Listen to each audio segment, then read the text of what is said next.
Last emperor of fashion has died at 93.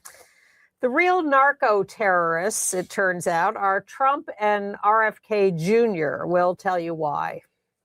Heated rivalry star says it could not have been made in the U.S., and the NHL commissioner weighs in on it. Andy will review Ian McKellen in the virtual reality play The Anarch, excuse me. Yes, and Jonathan Bailey and Ariana Grande of Wicked are reunited for a Sondheim stage musical. Well, Trump is still at it, and it's still a mess. And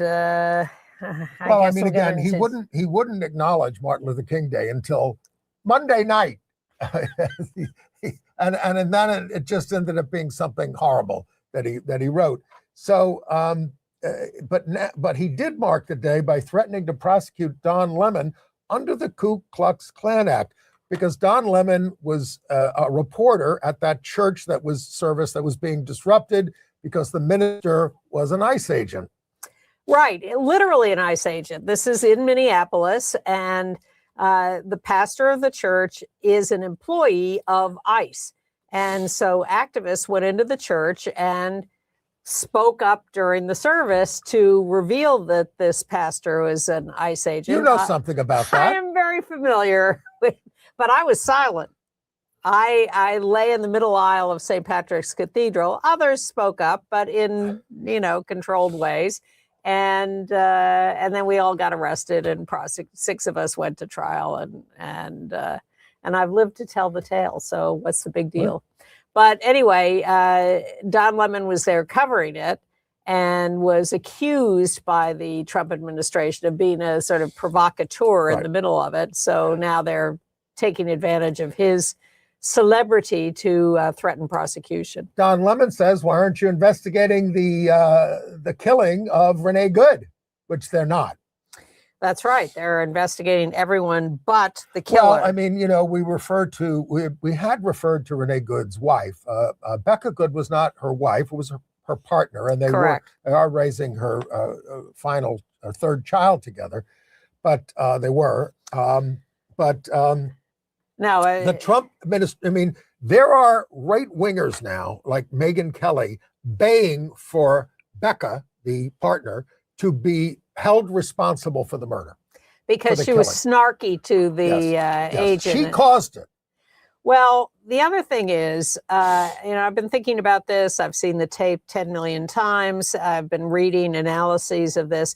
And what I've realized, because the key is what he said after he shot her, effing bitch. And everybody says, but she was being so nice to him. She said, I'm not mad at you, dude. But the thing is, when someone in her position says that to someone, she is asserting a certain presence and power in that situation, an equivalence at least of humanity. And he doesn't want that. He wants her submissive. Exactly. And she was not submissive. And that's what they're all saying on the right. Well, if you would just obey, then everything would be fine. You have to do what we say. She was trying to get away from him. Right. He wanted her to get. They all wanted her to get out of the car, and she just said no. But she was, signaling cars to go by her. She was saying, "I'm not mad at you." But he didn't want her to have that agency. Right. He wanted her to submit. And that's why he shot her. And that's why he said that after he shot her. So ICE agents everywhere now are invoking Renee Good in a very bad way. And we have this testimony from one woman who was subjected to it. Can you tell us what happened to you? So first off, I'm a United States Marine veteran. We were following them from a safe distance. Following ICE agents? Yep, following ICE agents. They stopped in the middle of the road and reversed on 62. They tried to ram our car. They broke my window. They yanked me out by my neck. They threw me to the ground. They stomped on me. They pushed my face into the ground. They put the cuffs on as tight as possible to the point where it took 6 agents to try to get them off. Okay, so they break the window. They haul you out. They're stomping on you. They're beating you. As they're doing this, are they saying anything?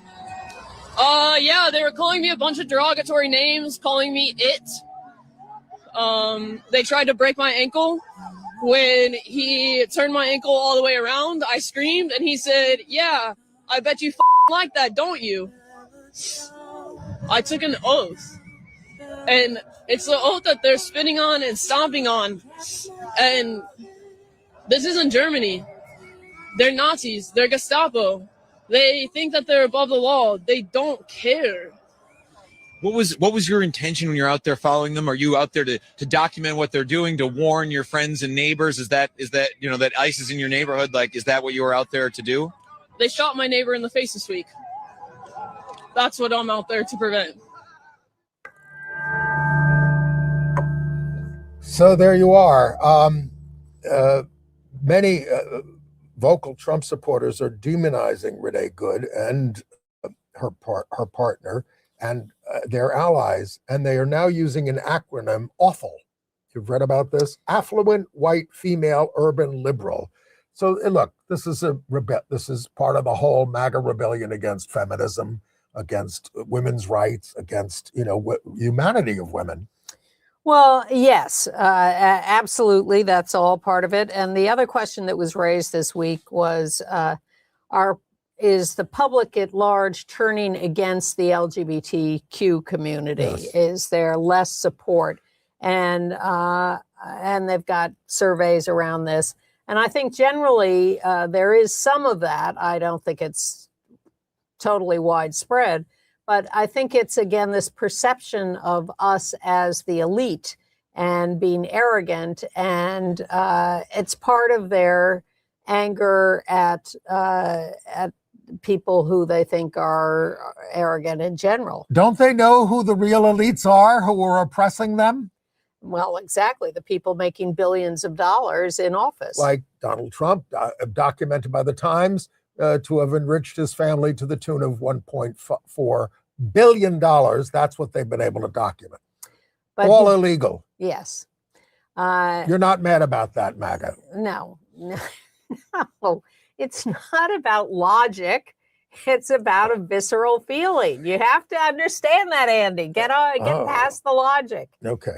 It's all about. Well, in the meantime, Gender Justice, the group, is trying to document all these ICE infractions and things, and they have a whole reporting system now because so much of it is based on gender these days.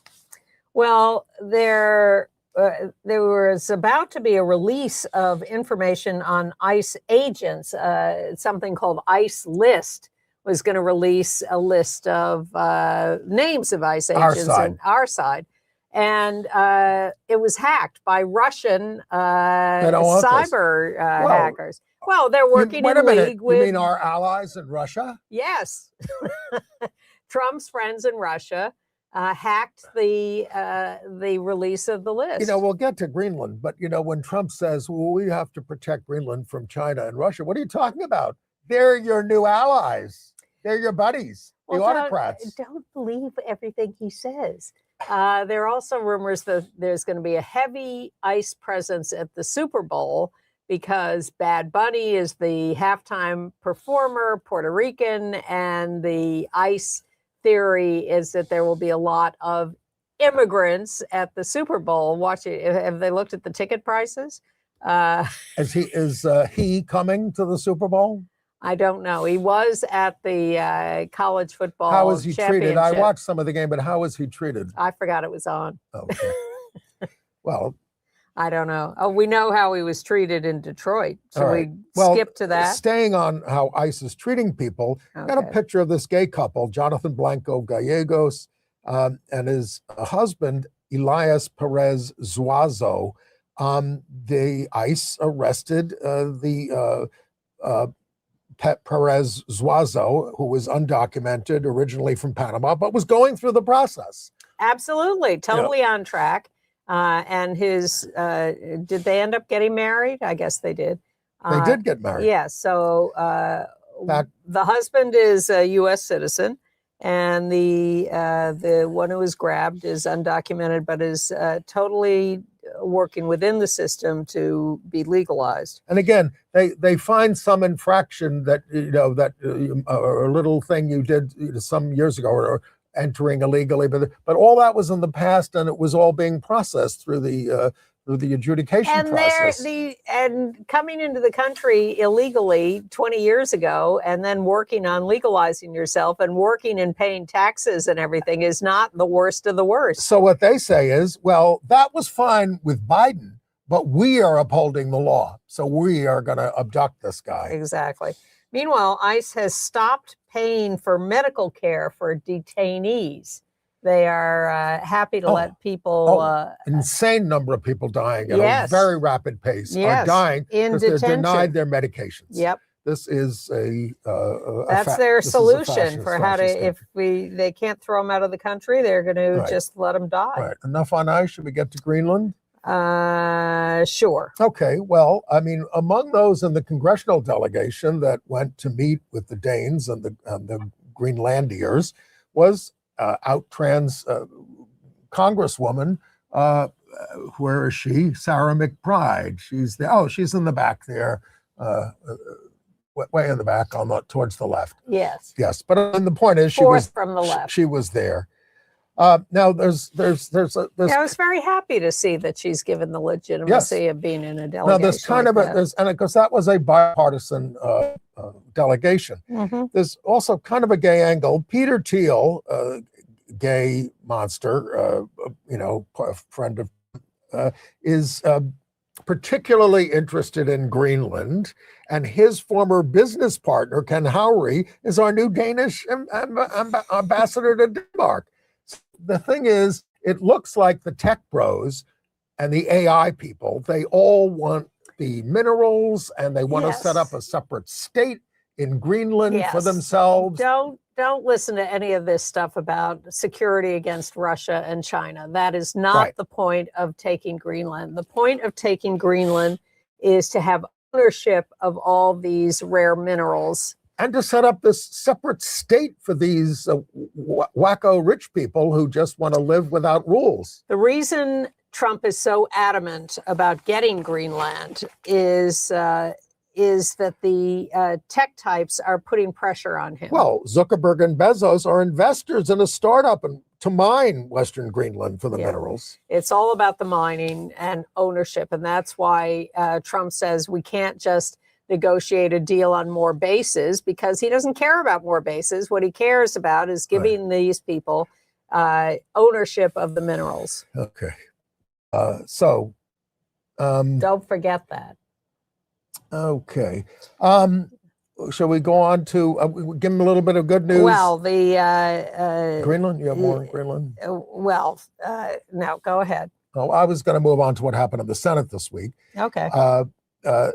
Democrats did, in the Senate, manage to strip away all the anti-trans riders from the final appropriations bills. We told you that might happen. The House passed a terrible bill, which would have been disastrous. And then there was an agreement to pause the anti-trans HHS declaration. Attorneys general from 22 states reached an agreement with the Department of Health and Human Services to pause enforcement of this likely unlawful declaration that seeks to restrict access to medically necessary health care for trans young people in every state, including places that are welcoming of them. I mean, it's not illegal to treat trans youth in many places, but people are being bullied out of it. A new San Diego hospital has announced that it is ending trans youth medical care. It's terrible.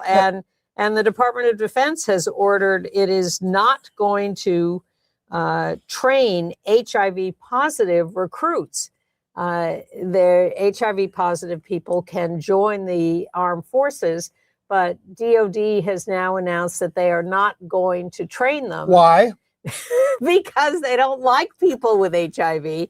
Now, this is in spite of the fact that a court ordered them to train and incorporate people with HIV. But their answer is, well, that may change soon. That may change soon. You know why? Because the court order said that they were mandated to enlist people with HIV, but it didn't occur to the court to say that they then had to add and train them.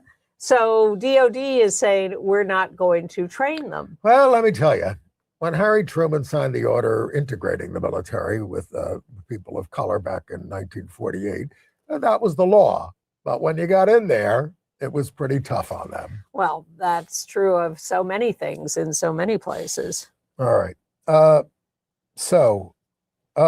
We have well, let's take the bright light of Detroit, Michigan, where a Ford auto worker, Trump went to this Ford plant in Detroit and, hi, I'm your president and I'm doing great things for you. And this one auto worker starts yelling at him, "You're a pedo protector." Trump gives him the finger and says, and you know what? That was a finger to the entire world. And says, "F you." And so the auto worker got suspended from his job by just suspended, not fired. Yeah, that's true. We don't know how long he's going to be suspended. So well, he doesn't need to work anymore. They raised more than $222,000 in a few hours and $800,000, and then they cut it off in a GoFundMe thing for him. Yep. TJ Sabula. Yeah, he's a hero. Yep. And more truth needs to be spoken to power. Yep. A federal judge ruled that there were breathtaking constitutional violations by senior administration officials and called the president an authoritarian for these deportation of students.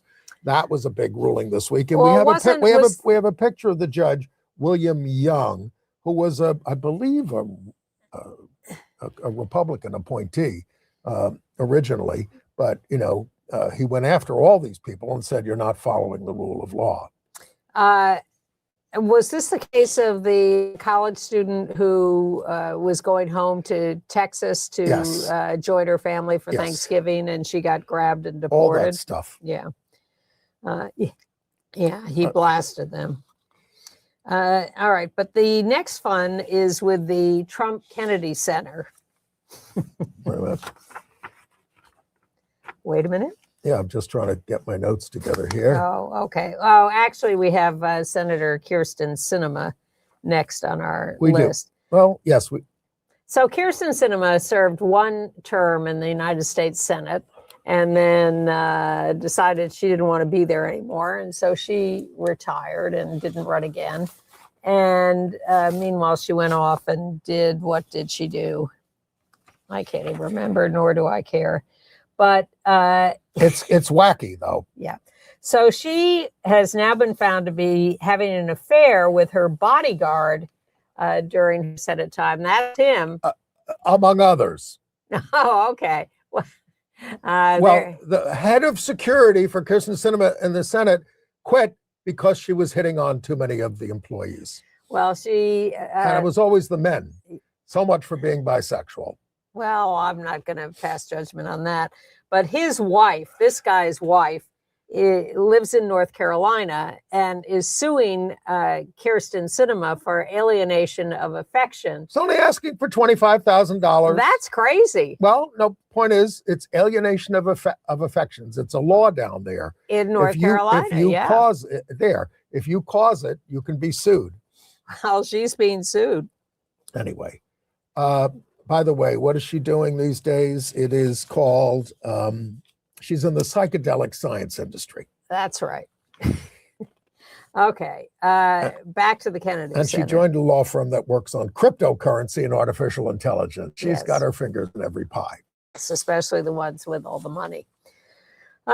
Kennedy Center continues to lose headline acts as people realize that they can pull out of their commitments to perform there. Well, we told you last week about losing the National Opera, and Rick Grinnell says that he fired them. They didn't quit. He fired them because so he could book others. He had two exclusive Russians. He wants to book Russians. Well, I'm not kidding. You're going to see Russians rehabilitated in the opera world in the United States. The contract with the Washington National Opera, he said, was too exclusive. So the Washington National Opera pulled out at the behest of its artistic director and Lesbian. yes, Francesca Zambello. That's her on the left, with her wife in the middle, and Justice Elena Kagan on the right. Well, and of course, Elena Kagan is not on the right. She's on the left of the court. A lot of opera fans on the Supreme Court. Yes. So thank you to the, we don't know anything about Elena Kagan's sexual orientation. No, we don't. But she's clearly friendly with the lesbians. And she plays baseball. So, softball. So the Washington National Opera says it was not selling tickets at the Trump Kennedy Center. That's why they did pull out. They have found new spaces to perform in, and they're getting big donations for having pulled out. People are appreciating that. And Stephen Schwartz is back working with them. He and Jamie Bernstein, daughter of Leonard, are co-hosting the annual gala that he had earlier canceled out of when it was still at the Trump Kennedy Center. Wait a minute. The Bernstein, they're doing something good now? I'm sorry, I missed what you said. Jamie Bernstein, daughter of Leonard, yes. is co-hosting with Stephen Schwartz, the Washington National Opera because Gala. Jamie Bernstein wrote this long op-ed about, I want my father's music to continue to be performed at the Kennedy Center. Don't you remember this? I do, but I think it probably she would prefer that it be performed there without Trump in charge. Yeah, well, okay. All right, the long-running Let Freedom Ring MLK concert will relocate from the Kennedy Center to the Howard University Theater in 2026, this year. And they have pulled out. They've been doing that for years. So the Kennedy Center separately announced its own MLK programming, featuring the Missionary Kings of Harmony of the United House of Prayer for All People Anacostia congregation. And the Martha Graham Dance Company also pulled out of performances scheduled at the Kennedy Center, or the Trump Kennedy Center. So basically, somebody looked over the whole list of who's performing now, and it's a no-name list. Yeah. Footnote, not related to the Kennedy Center. Another Department of Defense, like they don't have enough to do.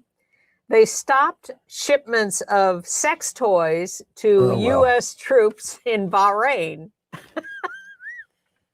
You know, because it would offend the locals. Yeah, sure. I don't think that's why. And in Louisiana, a court is allowing a challenge to Louisiana's healthcare ban on trans to go forward. And in Maine, the U.S. Department of Education is investigating a school that included a trans girl on a co-ed cheer team. What's the issue? There are only men and women. Oh, yeah. So these beings are not human. Yes. And they don't exist. Yes. And I don't think they'll win that one.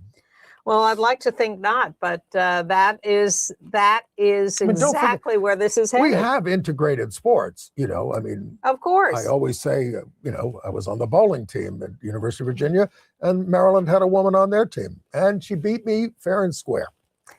And in New York City, they're investigating pro-trans student policies around sports and bathrooms. Yep. Okay. In California, Equality California, sorry, you already covered that about the hospital that. Yeah.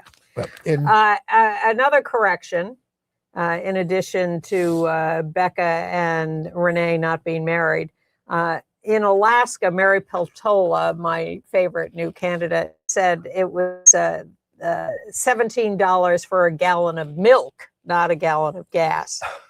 Milk, $17 a gallon. And her quote was something about,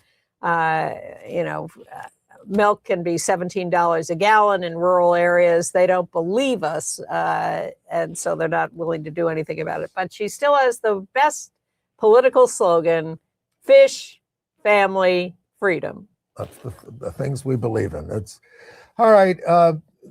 That whole case about Texas University banning drag shows on campus. Yes. Well, they got that horrible right-wing Matthew Kacsmaryk, is that his name? Kacsmaryk, to get the case again. And he ruled that drag is equivalent to blackface and therefore can be banned. Denigrates women. We can have discussions about drag, but it is certainly not blackface. Okay. Although I have to say that some of the conversation about women around drag, like the backstage stuff on RuPaul's Drag Race, there's a lot of discussion of fish and yes, there are misogynist drag performers, and there always have been, and we've seen them. And they use the B word and all that stuff, and it's and C word and all that stuff, and none of that is appropriate. Right. But that doesn't mean that's not that what West Texas A&M should be allowed to outlaw it. That's not what this was. No. All right, in Arkansas, so they hired a new dean of the law school, Emily Susky. They took 2 years to find this woman, and then they found out she signed on to an amicus brief supporting trans athletes. That was it for the Republican legislators and the governor. The offer was withdrawn. And it wasn't a very radical amicus brief. It basically said, let's send it down and get it to the lower court. Let's get more information. Let's see whether we can make distinctions about who can play and who can't. And that was not acceptable. Well, there's a chance that the U.S. Supreme Court will do that with the Federal Reserve case. Let's find out what's going on here first. That seems like the direction that they're leaning in. And by the way, Lisa Cook, who is the black Federal Reserve governor that Trump wants to get rid of, is represented by Paul Clement, who was the guy who argued against same-sex marriage in the Supreme Court. Well, he's been on several sides of several issues. Right. But regarded better as a news good from lawyer. Virginia, where elections have consequences. Democratic Governor Abigail Spanberger, she was sworn in, and she immediately moved to fill the boards of visitors of the Virginia universities with progressive majorities. I mean, she moved fast. Yes, it was one of her first things. I love ambitious, fast-moving. Because my alma mater had signed on with some of this Trump anti-DEI stuff, which was outrageous. So I hope she can fix all that. Well, she managed to get a lot of the existing board to resign and then put in progressive people. And in New York City, the new council speaker, Julie Menon, has got committee assignments for Vicky Palladino of Queens, a council member, because of her abhorrent, bigoted comments. She's quite upset about that, Vicky. She's a monster. She is. Go back to Virginia, the Senate voted to repeal an amendment to the state constitution that defines marriages only between a man and a woman. Now, I know you can get married down there. It's all covered by the Supreme Court and the Respect for Marriage Act and all this kind of stuff. But they're cleaning things up now. Yes, we do not want to be in a position where the Supreme Court decides that Obergefell was bad and says we're going to let states decide state by state, and then find that we have the old laws on the books that forbid marriage between two members of the same sex that we're stuck with. So we go to Dallas. Sure. So, we showed you those wonderful, you can't do rainbow crosswalks. So the Oaklawn United Methodist Church painted their steps in rainbow colors. It's beautiful. That's a painting of it, actually. Yeah. But it's a landmark church. So they had to go through the Landmarks Preservation Committee. They said, at least give us a year to have this up there. And they said, we'll give you 3 years. Yes, I like that a lot. And, the pastor, I mean, we put up a picture of the pastor is an out lesbian. She's in the middle there, Rachel Griffin Allison. She said, silence in the face of harm always sides with the oppressor.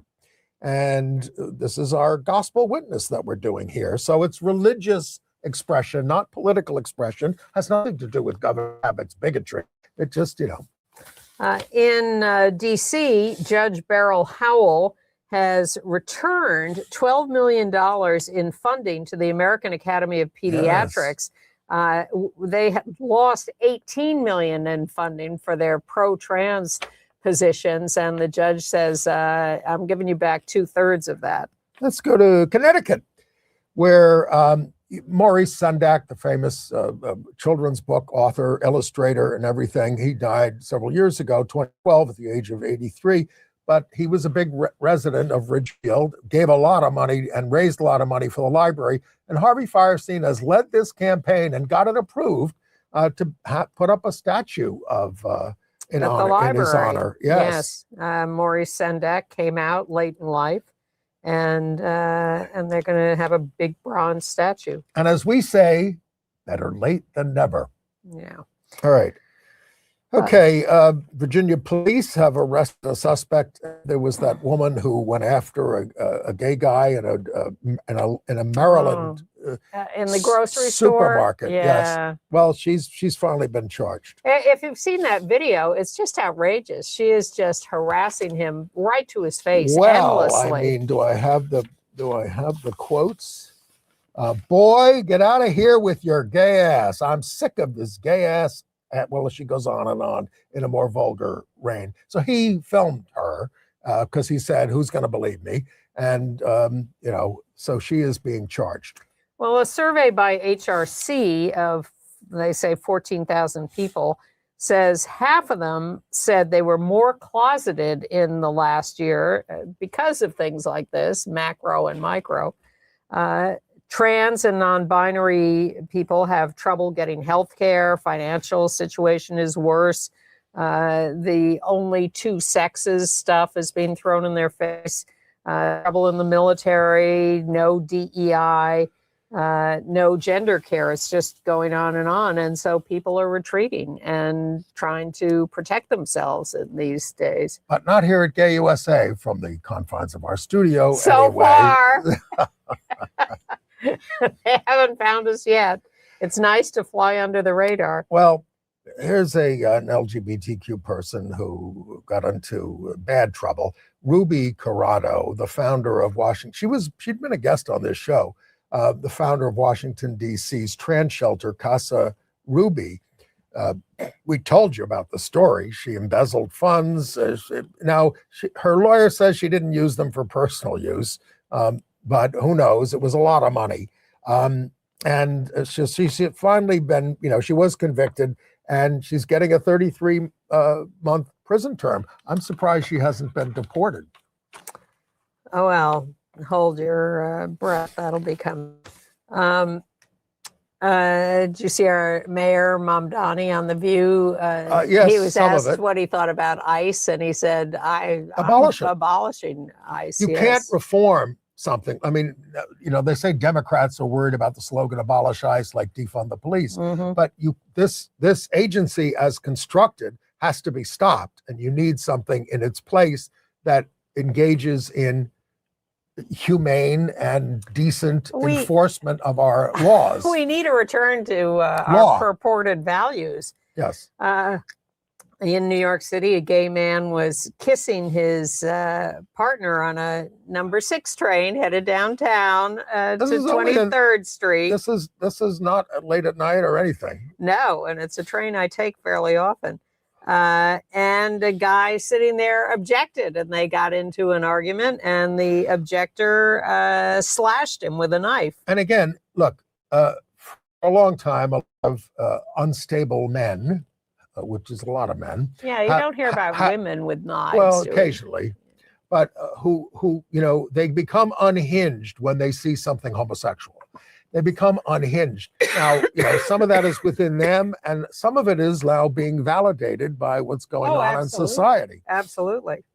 And, this whole study about rejection of LGBTQ people, I haven't seen the study, so I haven't looked at the methodology enough, and I haven't seen a breakdown of who it is who's, I just swallowed wrong, thank you. So I don't know if this is young men whose animus is rising. I suspect it is, but I will hope to get a look at that study for more detail. All right. International news? Not quite yet. Okay, go ahead. In Florida, they're concerned because the legislature is now going back into session for 60 days, their annual thing. They've got a ton of anti-LGBT bills. Although a lot of them were stopped last time. They were. But we had Nadine Smith there last time. That's we true. don't this time. We have her successor, Yeah, who's been there a long time. Strong guy, and I don't think Nadine's going to disappear entirely. Also, they're studying primate groups again for homosexual behavior. There are books already written about this. You don't really have to study it that closely. Well, this is a UK study. Yeah. And, they found same-sex behavior in 59 primate species, common in 23 of those species, and they say it suggests a common evolutionary route. They say, don't draw too many things about it. Don't interpret this as human or LGBT. But what we found shows that same-sex is not something aberrant or rare. It's everywhere. The point of their study was it's very useful. It's very important. It has an evolutionary. They're attributing it as a reaction to stress among ease tension, females. Reduce conflict, and build bonds. Please, they're always looking for excuses. Kiss me instead of punch me. Oh, get over yourselves. Come on. Well, it's another attempt to define it down, to say. Oh, you think? Yes, because it's not saying there's a natural attraction or some reason for primates to have sex with each other. They say, it's a reaction to stress. It's otherwise, you don't think they love each other? Not in this study. Okay. All right. Now, do I think? Yes. Let's start with a nice story about Olympic curling star. That's one of those winter ice sports. My grandfather was a curler. Bruce Buat, who came out as gay a couple of years ago, right? But he is being featured by the IOC among other International Olympic Committee. Yes, as they're saying, if you come out, you're going to have a happier and more productive as and we more have successful. always said. Is that an okay conclusion? Safer, happier, more successful. That has been my mantra for 40 years. He says, it was when I felt more comfortable that my success started to happen. Yes. So he's a role model representing. As you know from watching Heated Rivalry. Well, given the Olympic Committee's, he's a Scot, by the way. Of course. Iffy performance on LGBT issues and their retreat lately more and more on trans issues. I'm delighted they're doing this, but let's not give them a total pass. Okay. It's a great story, and I'm going to link to it in our email. So sign up for our weekly email at gayusatv.org. Get on our email list, and you get once a week email, and it tells you, other things that are happening in more depth. And then Gus Kenworthy is out gay, is going to be back for his 4th Olympics. He's going to be playing for Team Great Britain.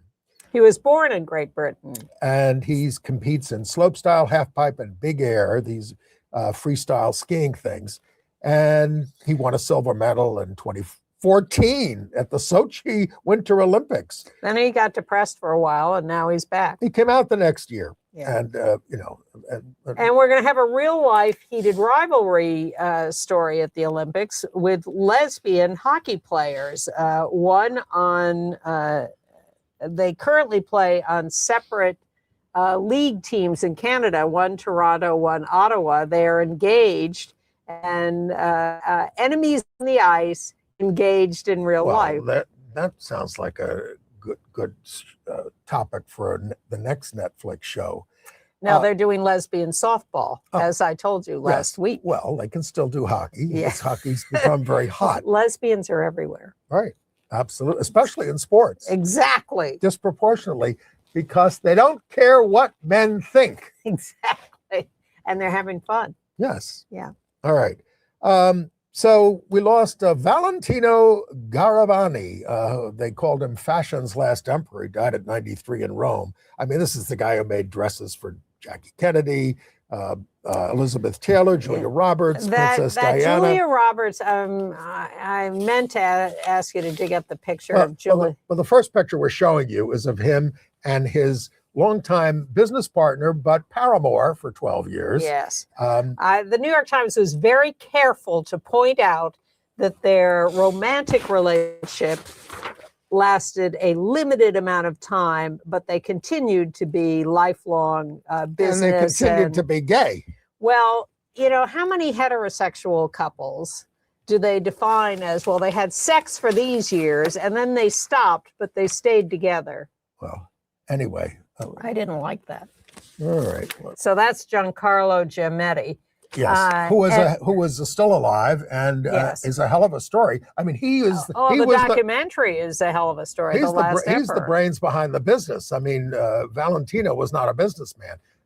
It was his homosexual lover who made him. I mean, they met when the guy was a 19-year-old architecture student. The dress that Julia Roberts wore when she won the Oscar, the black dress with white piping, is so gorgeous. And that was a Valentino dress, very remarked upon at the time. Look that up. But you can see the documentary, The Last Emperor, which is all about Valentino.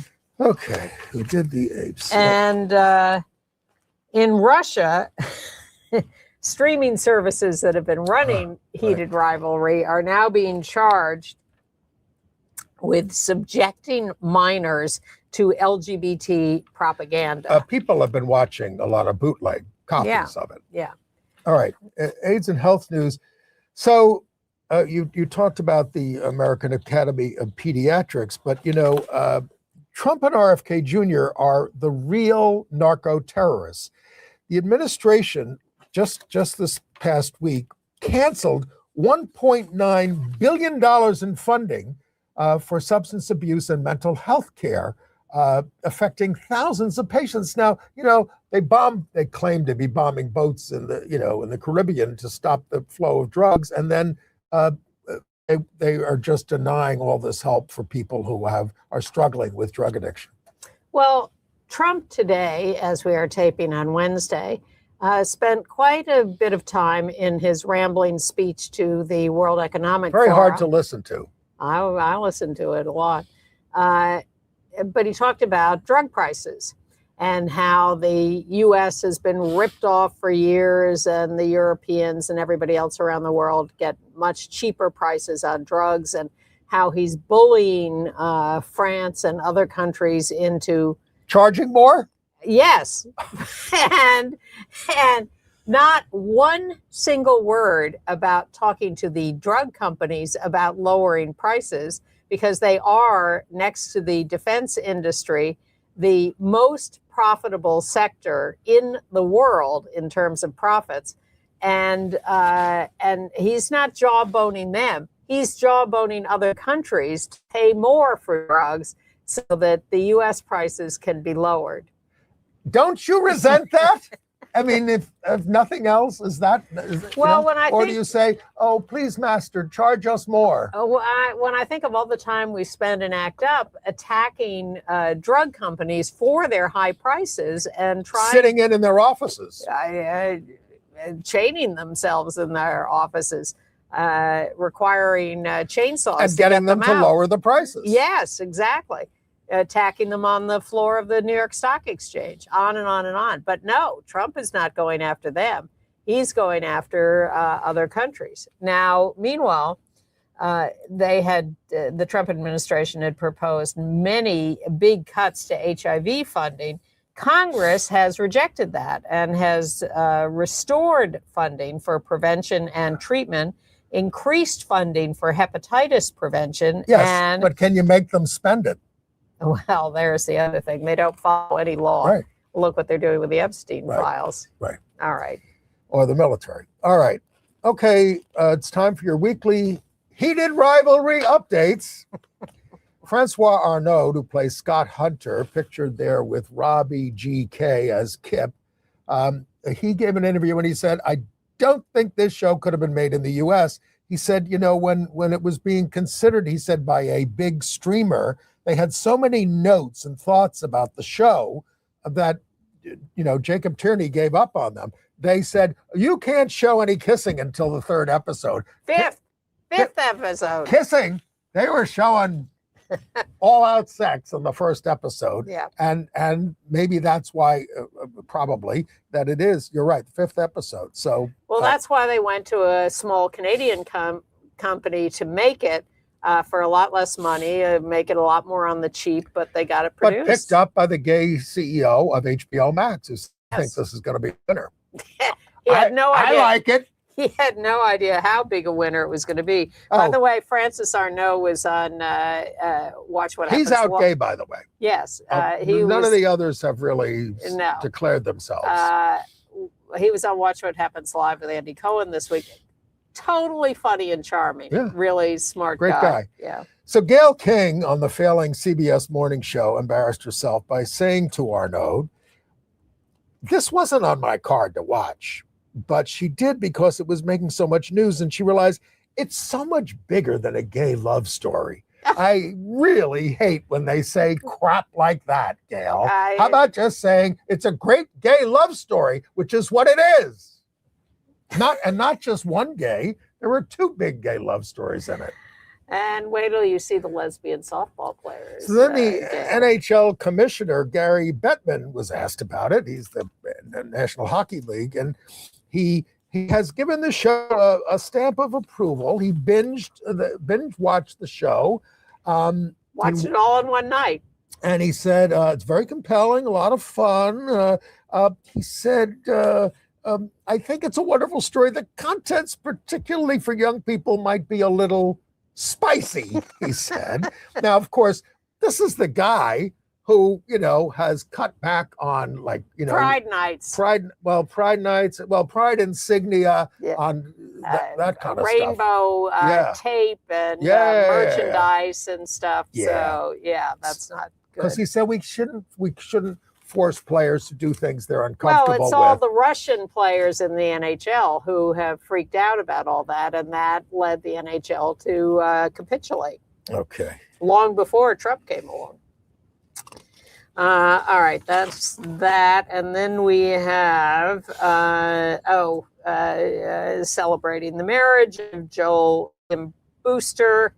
And who did Fire Island and video game producer John Michael Satsina. Married in San Francisco, big wedding. Bowen Yang was there, who also starred in Fire Island. Yeah. Anyway, sounds like a fun affair. I went to see. I had a unique theatrical experience. Yes. I'm sitting in my chair. I'm wearing a headset. And then right across from me there are four chairs, and one of them is four actors like that. That's what you don't see it like that. They are staring right at you and talking to you, each person in the audience. And it's a very intimate thing. But it's all AI. It's all AI. You don't have real people in front of you. No. They're not there. But I mean, it is intimate. They're not wearing their shoes. We had, they had bare feet. We had to take off our shoes. I don't know why, but I got to see a lot of Ian McKellen's feet. They were all good actors. It's only 47 minutes. It's a weird experience, but it was so intimate. And they're talking, the story of the play is about the journey of life. It's not, I think I saw it described originally as a biographical Ian McKellen thing. No? Really? I don't think so, because it sounded a little bit more heterosexual. But it was written by Simon Stevens, who did The Curious Incident of the Dog in the Nighttime, who is a good playwright. We've skipped over our Jeopardy clip. Oh, did we? Yeah. Oh, okay. Let's put it in there. Mary L. Bonato of Glad Law argued on behalf of this Ohio man in a landmark Supreme Court case in 2015. Brendan. Is Obergefell? Correct. Now, he turned out to be a just finished law school, so I think that's how he knew. I think that's how he knew. It's an impressive. Well, they didn't even say what the case was about, which was about same-sex marriage. Yeah. Mary Bonato is the giveaway, but oh, yeah, for us. To us, yes. But they had to identify the plaintiff, Jim. Yeah. All right. So John Cameron Mitchell is going to be in O'Mary starting on February 3rd for 12 weeks. He's out gay. He's known as the original star and writer of Hedwig and the Angry Inch. He said, "Cola Scola and Sam Pinkleton, the director, are the wild horses that dragged me back to drag, and I couldn't be happier. As the most mature Mary yet, my days are filled with working the Stairmaster, mainlining Ozempic, and mastering my brilliant dialogue line. Thank you, Cole. May I do you proud, mangling your classic." Now, Jinx Monsoon is in it right now until then, the trans star. I kind of would like to see Jinx do it. And John Cameron Mitchell is an old ACT UP colleague and terrific writer, actor, and everything else. Well, our associate producer was very eager to see John Cameron Mitchell, and they were very obliging and are going to let us go see it on Lincoln's birthday. February 12th. Should be special. All right. I hope so. I hope there's cake. And some new casting in Hadestown starting March 3rd. Jay Harrison G. Ghee. Yeah. Well, no, that's a gay star, Joshua Colley, who's going to. Excuse me. He's definitely not straight. That's his line. I'm definitely not straight. Anyway. Is that a Kirsten? Doesn't want to label. Okay. Not yet, anyway. And then, you saw, if you've seen Wicked, Jonathan Bailey, Ariana Grande, right? Yep. They're now going to be co-starring in a revival of Stephen Sondheim's Sunday in the Park with George, the musical, which is about George's show. They took a picture of themselves, Surratt, a picture of themselves in front of the famous painting by Surratt, the Sunday afternoon on the island of La Grande Jatte. It's going to debut summer 2027 at the Barbican Center, and it's directed by Marianne Elliott, who has done great stuff, but I was not a big fan of the play. Oh, okay. I saw one of the revivals and I loved it. Did not stay through it. I loved it. Yep. Well, it depends on which version you saw. Yeah. I finally saw Chloe Zhao's film Hamnet, and for a while this is just a story of a couple that lost a kid. And it's, and in that sense, not special other than the way it's filmed and the tremendous acting. But and that's the little boy, Hamnet, who was the son of Shakespeare, who died at the age of 11 in the plague. But when they show Shakespeare integrating or dealing with his by writing Hamlet, and then they perform part of Hamlet with the wife there watching it, it becomes very effective. All right. And you also saw Blue Moon, the Rogers and Hart show? Lawrence Hart, who was played by Ethan Hawke, and that's Andrew Scott, the out gay actor. He's so obnoxious that it's almost hard to watch, but Andrew Scott's terrific. Okay. Well, we have a couple of minutes. So again, that movie takes place on the night that Oklahoma opens. Yeah. Richard Rodgers had written almost all of his songs and musicals with Lorenz Hart, but Hart became impossible. He was obnoxious. He was a drunk, etc. So he just stopped working with him.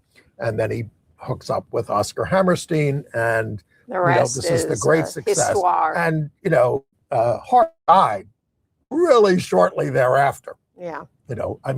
Of pneumonia in right here in Manhattan. But it's I just wanted him to be more interesting as a character, and he's just sort of so obnoxious. It's just too much. Too lazy. I don't know if it's lazy. Maybe he was like that. I don't know. But why would you, Anyway. So.